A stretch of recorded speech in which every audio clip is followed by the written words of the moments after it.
Plein de bonnes nouvelles cette semaine avec l'annonce de la levée des restrictions sanitaires en Ontario, au Québec et en Alberta. Et aussi quelques infos culinaires avec un plat emblématique et un cocktail plutôt unique. Le tout made in Canada. Allez, je partage tout ça avec vous dans cet épisode-là.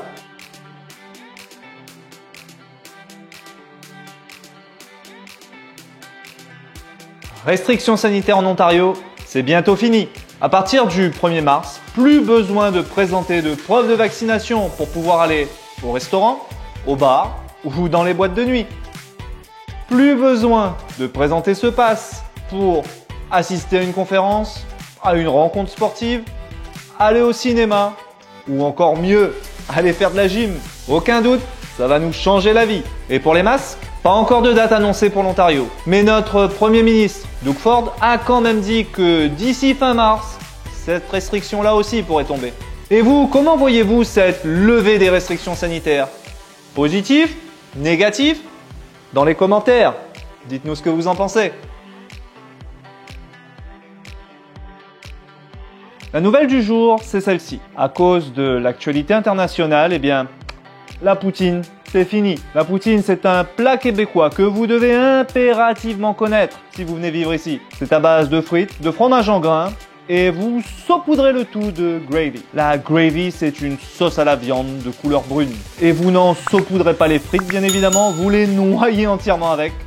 Pour vos artères, c'est bien mieux ainsi. C'est un plat très calorique, bien plus délicieux que sa description ne le laisse présager. Et surtout, c'est emblématique.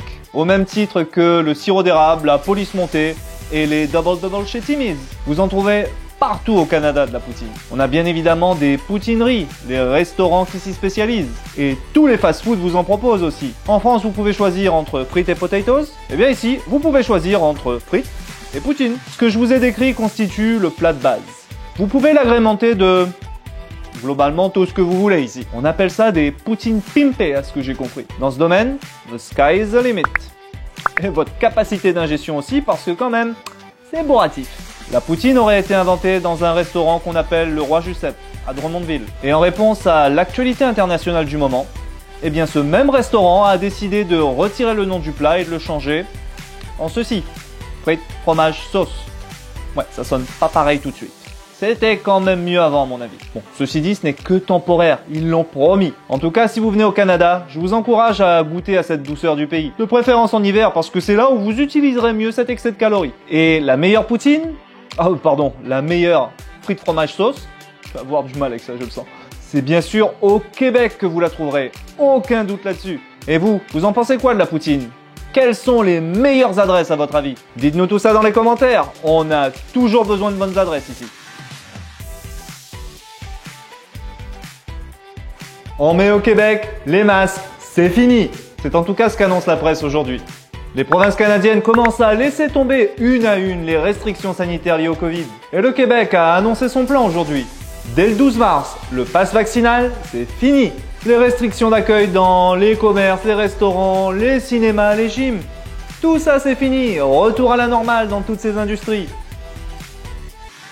Donc ça, c'est la première date qu'il faut retenir. Et là où le gouvernement de l'Ontario a été plutôt évasif, c'est-à-dire sur le port des masques, eh bien la province du Québec est un peu plus précise. Dans les espaces publics, celui-ci ne devrait plus être obligatoire dès la mi-avril. On le gardera encore dans les transports en commun, mais au mois de mai, là aussi, ça devrait être fini. Bon, évidemment, tout ça est encore au conditionnel, mais comme vous voyez, les choses avancent. Et ça avance de plus en plus vite. Clairement une bonne nouvelle pour nous tous, pourvu que ça continue. Et vous, que pensez-vous de ces annonces? Positif? Négatif? Dites-nous dans les commentaires si, oui ou non, vous êtes ravis. Il se passe quelque chose d'intéressant en Alberta. Depuis le 1er mars, la province de l'Ouest canadien a abandonné toutes les restrictions sanitaires liées au Covid. Toutes, y compris les masques. En Alberta, depuis cette semaine, en intérieur, ceux-ci ne sont plus obligatoires. Bon ok, il faut encore les porter dans les transports en commun, mais à part ça, vous pouvez maintenant aller au magasin, au restaurant, à l'école, au cinéma, enfin partout quoi. Et bref, les masques. Ils sont en avance sur toutes les autres provinces à ce niveau-là, mais Rien de vraiment surprenant en fait. Une fois ici, vous découvrirez très rapidement que généralement, l'Alberta c'est un peu les cowboys du Canada. Bref, c'est quand même une décision qui a été prise au niveau provincial, annoncée haut et fort par le Premier ministre de la province. Et c'est là où ça devient un peu étrange. Parce que visiblement, pas tout le monde ne voit ça comme ça. En effet, alors que le masque devenait officiellement optionnel dans toute la province, la ville d'Edmonton décidait que sur son territoire, eh bien ce n'était pas le cas. À Edmonton, pour le moment, en intérieur, eh bien il faut toujours porter un masque pour respecter les règles communales en place. Et je dois avouer que ça me surprend pas mal. Edmonton, c'est quand même la deuxième plus grande ville de la province après Calgary. Et au passage, c'est aussi la capitale de la province. C'est le siège de son parlement provincial. Le bureau du premier ministre de l'Alberta, celui-là même qui a pris cette décision, eh bien, elle est dans cette ville-là. C'est un peu comme si en France, Matignon annonçait que les masques n'étaient plus obligatoires, mais que la ville de Paris disait que cela ne la concernait pas. Je sais pas si l'exemple est bien choisi, mais vous comprenez pourquoi je suis quand même toujours étonné de voir ça. Enfin, dans un remake de Le gouvernement contre-attaque, le gouvernement de l'Alberta est en train de faire passer une loi qui empêchera les communes de les contredire, notamment à ce niveau-là. Il y a certainement une petite guéguerre politique ici, mais ça illustre quand même un point intéressant, je crois. C'est que ces local bylaws au Canada, eh bien, il y en a pas mal. Des exceptions à la règle provinciale qui s'appliquent uniquement au niveau communal. Et pour nous, nouveaux arrivants, ça crée parfois une certaine complexité, je crois. Parce que ce qui est annoncé dans les news nationales ou provinciales, parce que tant qu'à faire, on a toujours ces deux grands niveaux-là, eh bien parfois, ça ne reflète pas vraiment ce qui va se passer au niveau communal. Il y a de quoi être pas mal confusé à ce niveau-là. Oui, ça se dit au Canada. Mon conseil pratique du jour donc, c'est de toujours garder un œil sur l'info locale. C'est la meilleure façon d'éviter les mauvaises surprises et de bien savoir ce qui s'applique à vous. Et aussi, quand ce qui a été annoncé s'appliquera. Et vous, quelle décision communale vous a surpris depuis que vous êtes au Canada? Dans les commentaires, dites-nous tout ça. Je suis un cocktail canadien. Le sirop d'érable. Mais non, deuxième indice. Je suis à base de whisky. C'est rien, moi je bois que du rhum.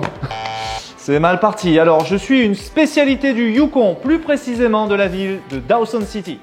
Jamais mis les pieds. Je contiens un orteil momifié qui a été perdu suite à une gelure. Vraiment? Je suis le Sourdough Cocktail, une vraie spécialité du pays. On se retrouve la semaine prochaine pour plus de bonnes nouvelles, j'espère, en provenance du Canada. Et c'est terminé.